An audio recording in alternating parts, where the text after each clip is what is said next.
أعوذ بالله من الشيطان الرجيم بسم الله الرحمن الرحيم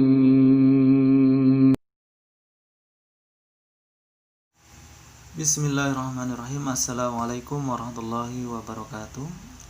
Ayuhat talibat rahimani wa rahimakunallah jami'an. Alhamdulillah, segala puji bagi Allah Subhanahu wa taala yang telah memberikan kepada kita nikmat yang begitu banyak, nikmat iman, nikmat Islam, nikmat kesehatan dan juga kesempatan, sehingga kita diberi kesempatan oleh Allah Subhanahu wa taala untuk talabul ilmi insyaallah. Dan saya doakan agar antum semuanya berada di lindungan Allah Subhanahu wa taala dan diberi kesehatan, sehat walafiat di mana saja kalian berada. Kemudian tidak lupa saya ucapkan ahlan wa sahlan bi hudurikunna fi marhala al-aliyah fi madrasah aliyah al-ukhwah ya. Dan semoga dengan memasuki marhala ini antum semuanya bisa mendapatkan ilmu yang lebih banyak dan bisa lebih bermanfaat di dalam dunia dan akhirat. Taib, ini adalah pembelajaran pertama, tapi sebelumnya lebih baik ada perkenalan ya. Perkenalkan diri saya ya, nama Dedi Irawan, nama lengkapnya. Untuk kunyahnya Abu Afiyah. Untuk status sudah beristri dan mempunyai 1 anak.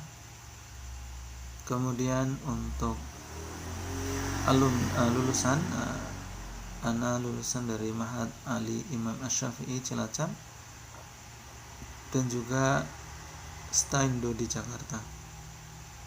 Kemudian untuk masa mengajar, ana sudah mengajar sejak 2015 di Madrasah Aliyah Al-Ukhwah. Itu perkenalan tentang diri saya. Kemudian untuk perkenalan kitabnya, kitab yang akan kita pakai adalah kitab Khulasatul Kalam fi Syarhi Umdatul Ahkam, yang mana kitab ini ditulis oleh Syekh Faisal bin Abdul Aziz Al-Mubarak. Adapun Umdatul Ahkamnya ya, kitab yang dijelaskan itu adalah karangan dari Syekh Abdul Ghani Al-Maqdisi, yang mana kitab Umdatul Ahkam ini adalah kitab yang sangat istimewa, yang mana dirangkum di dalamnya hadis-hadis sahih dari Sahih Bukhari dan juga Sahih Muslim. Dan semoga kita bisa mendapatkan manfaat yang banyak dari kita belajar kitab ini. Taib ayuhat talibat rahimani wa rahimakunallah jami'an. Kita awali pelajaran al-hadis ini. Bismillahirrahmanirrahim.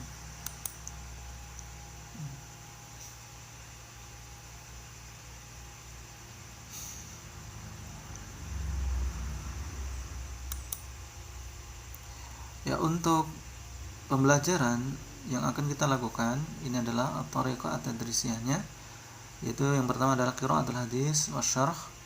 Kemudian yang kedua adalah al-istifsar. Kemudian yang ketiga adalah al-fawaid. Nah, yang pertama adalah membaca hadis dan syarahnya. Kemudian yang kedua adalah menjelaskan kalimat-kalimat yang mungkin dirasa susah. Kemudian yang ketiga al-fawaid. Kemudian Anda tegaskan kembali bahwasanya dalam pembelajaran secara online ini tentunya kita ada keterbatasan. Jadi apa yang ada di kitab itu tidak bisa semuanya kita jelaskan. Maka di sini dalam melalui pembelajaran online itu kita cari yang paling penting ya. Cari yang paling penting, kemudian kita jelaskan sebisa mungkin ya. Tip untuk langkah yang pertama, qiraatul hadis wa syarh.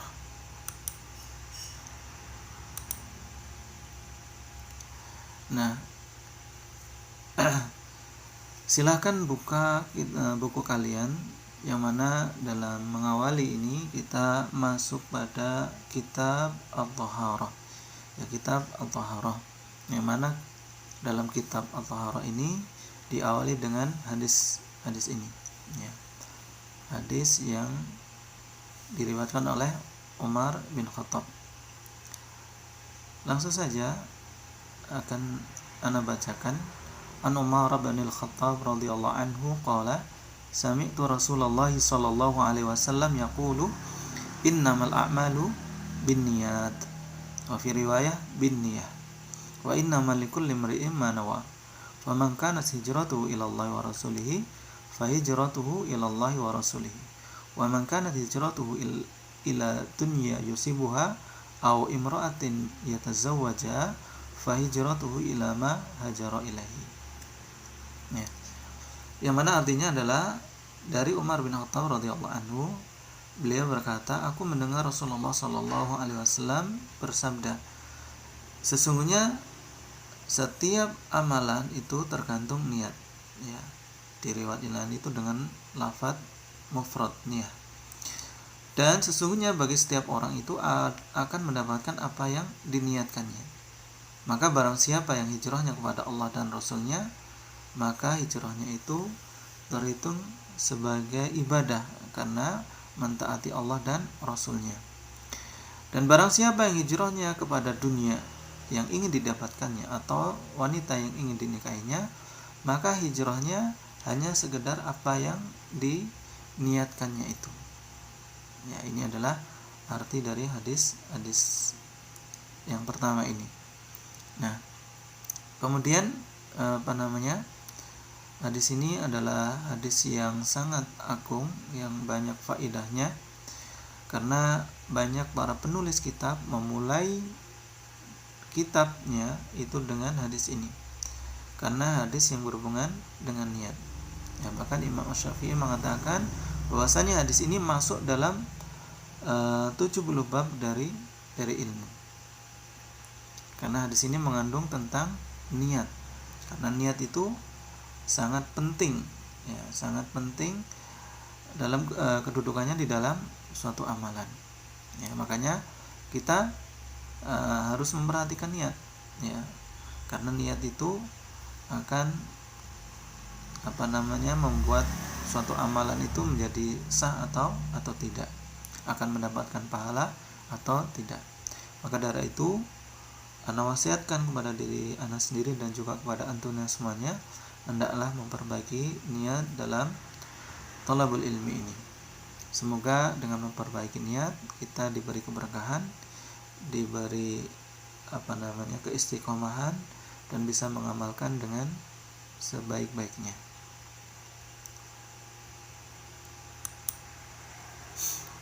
Kemudian yang kedua adalah al-istifsar. Ya, ada beberapa hal yang mungkin perlu dijelaskan. Yang pertama adalah al-taharah.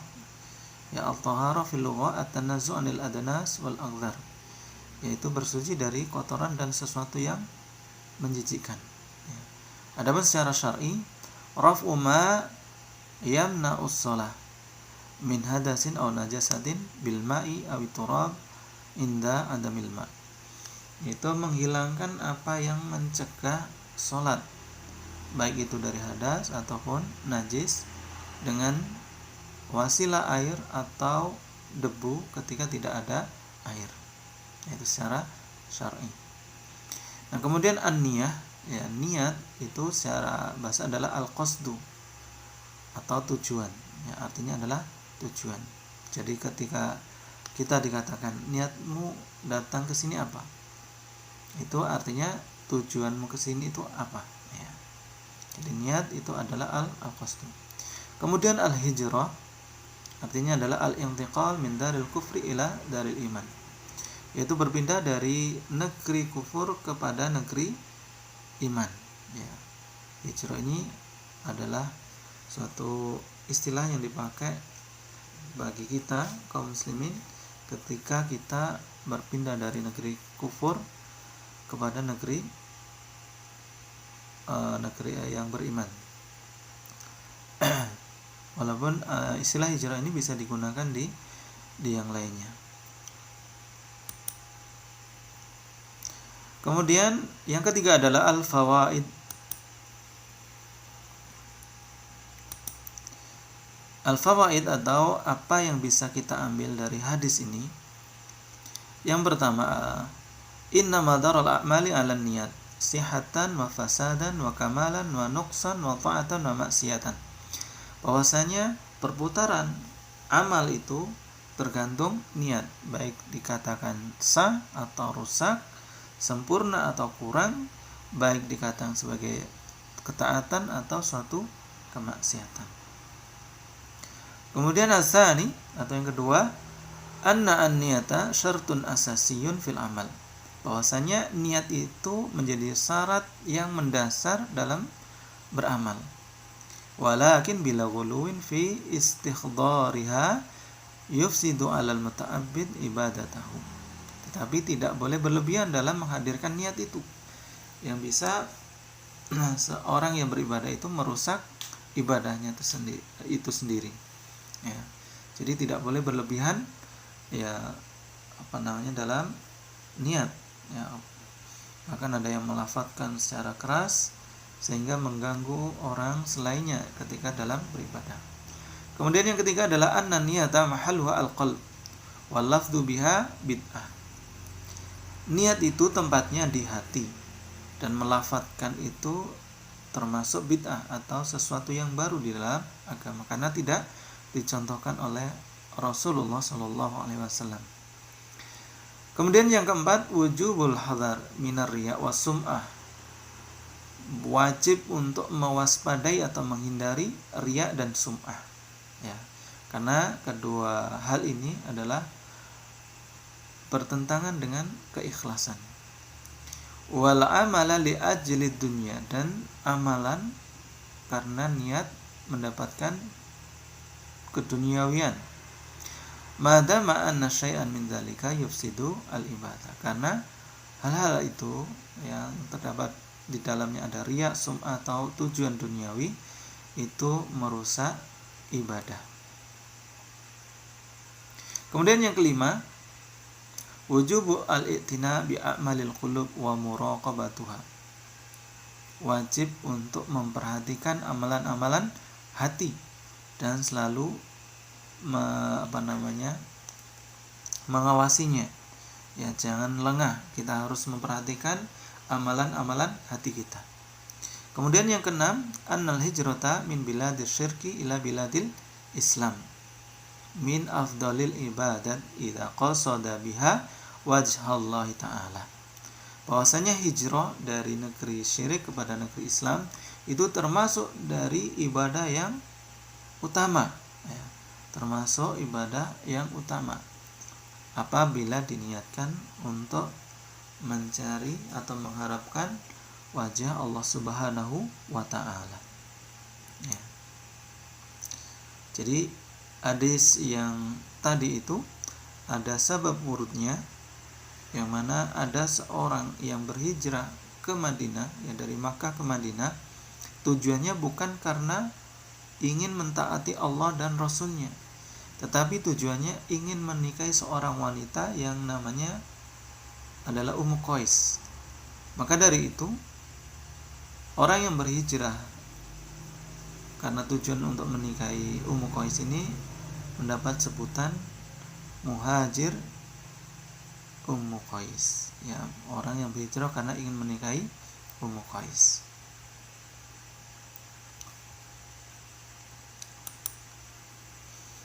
Taib, ayyuhad dhalibat rahimani wa rahimakunallah jami'an. Mungkin itulah yang bisa saya sampaikan pada kesempatan kali ini untuk sesi yang pertama. Semoga apa yang bisa disampaikan pada kesempatan kali ini bisa bermanfaat, dan ana mohon maaf apabila ada banyak kekurangan. Marilah kita tutup sesi pertama ini dengan doa kafaratul majelis. Subhanakallahumma wa bihamdika asyhadu an la ilaha illa anta astaghfiruka wa atubu ilaik. Wa akhiru kalam. Assalamualaikum warahmatullahi wabarakatuh.